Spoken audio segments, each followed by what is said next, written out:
Here we go, Skinscast. Damn it, Refkin, you're not here. But I'm here, and my name's John, and this is a little experiment we're going to do. We're going to start doing this thing where we do videos, and you probably figured out that this was a video because you guys are really smart. So, and what the theme will be that we take a question, a video, and answer it. So we make it relatively brief, and hopefully it'll be, spurn discussion and stuff and comments and stuff like that, and you guys will enjoy it. I don't know.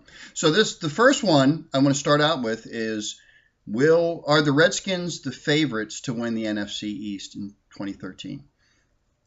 And I think the answer is it depends. First of all, let's talk about how the season ended. It was horrible, right? I mean, it was great that they won the division first time since 1999. It was great that they got in the playoffs. Great that they got to host a playoff game. I was lucky enough to go there and be there in the stands as a fan, and the noise was amazing. The volume, and some people have said they piped noise in. I don't know. It was loud, man. I don't know what happened, but it was loud. I think without doing anything, it was incredibly loud. And great excitement, and they got up 2 touchdowns, and you just knew they were going to roll, man, and it was going to be great, and we were going to go to the next level of the playoffs.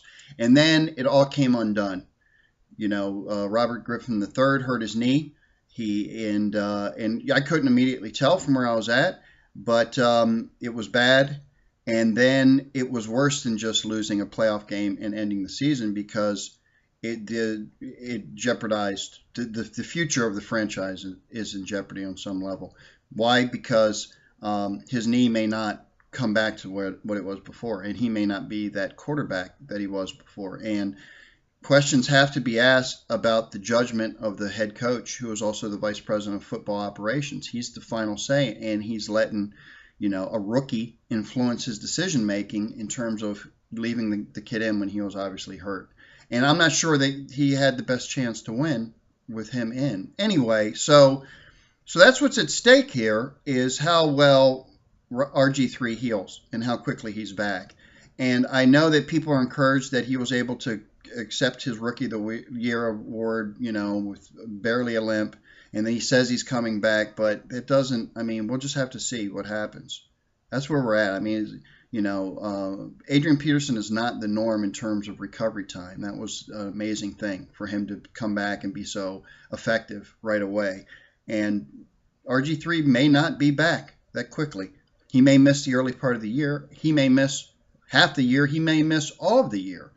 So to answer the question, are they the favorites to win the East?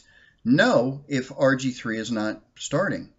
Now, Kirk Cousins is a very solid backup. I was very impressed with him, and I think they will do okay with him. He'll run all the offseason program, and he may start the year, a portion of it or all of it. Grossman behind him as his backup I'm a little nervous about that, but they've got other things to do. I'm not sure they're going to do something with quarterback.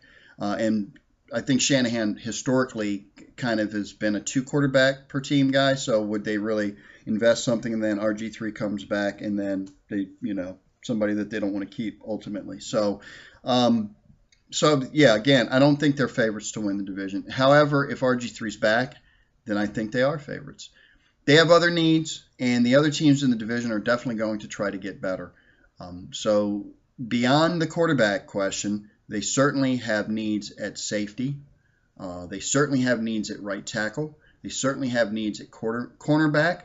And they may have needs at tight end.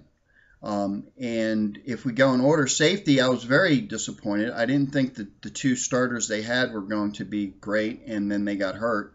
And so I'm not sure how good they are, and I think you probably need to do something there. Right tackle, you definitely need to do something. It looks like Jamal Brown's hip's never going to be right. And Columbus was a good backup, but I think that's what he is, and you need somebody at right tackle. So honestly, that's probably your number 1 need, is at right tackle, and then safety. And then there's cornerback. D'Angelo Hall has a huge number, over $7 million. He says he's willing to renegotiate, but honestly, I still think you need some more depth at cornerback. I don't think, I think you need to address that. Tight end is will Davis be back 100%? Will he be great? If not, Paulson's was solid, but he's not a starting tight end, and I don't think Cooley's even going to be on the squad soon at all. He had 1 catch coming back. So I think there's things they need to address. However, all of that said, And even if Griffin is not ready to go right away, there's a lot of reason for optimism on this team, and I don't feel, generally bad. On the good-bad scale, I'm opting for good. I think Shanahan, whom Refkin wanted to fire, was so upset with the way he handled this RG3 injury thing, he was ready to S-can him.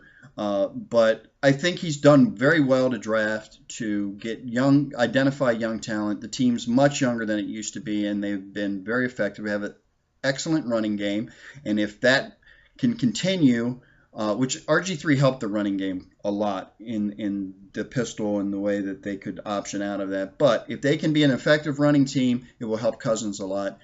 So you have to feel good about that. They're pretty much set at receiver, although you don't know what's going to happen with Santana Moss because he's over $4 million, I think, his cap hit. But I imagine he would still be around.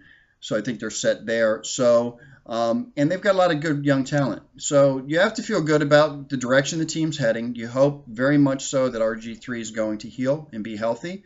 And I really wish that the league hadn't stolen half the cap money. And even though the team says, well, that's still not totally settled, I don't know who's going to come in and make the league give them their money back. So I don't know how that works. But so we'll have to see. They'll have to be very smart in free agency, and they'll have to draft well again, of course, without a first-round draft pick. So that second rounder is going to be real important. They have to get a starter. They have to get a starter, hopefully a right tackle. But we'll talk more about it. We'll have shows on it. Refkin and the others, they love this off-season stuff. So this is our first little snippet. I hope you enjoyed it. If you did, let us know. I'd like you to send questions, feedback at skinscast.com. I'd like to even get Refkin involved, but I'm in California. He's back there. I don't know how that'll work, but we'll figure it out. Maybe we'll get into some hangouts or something. But so send us your comments, and we look forward to seeing you next time on Skinscast Video.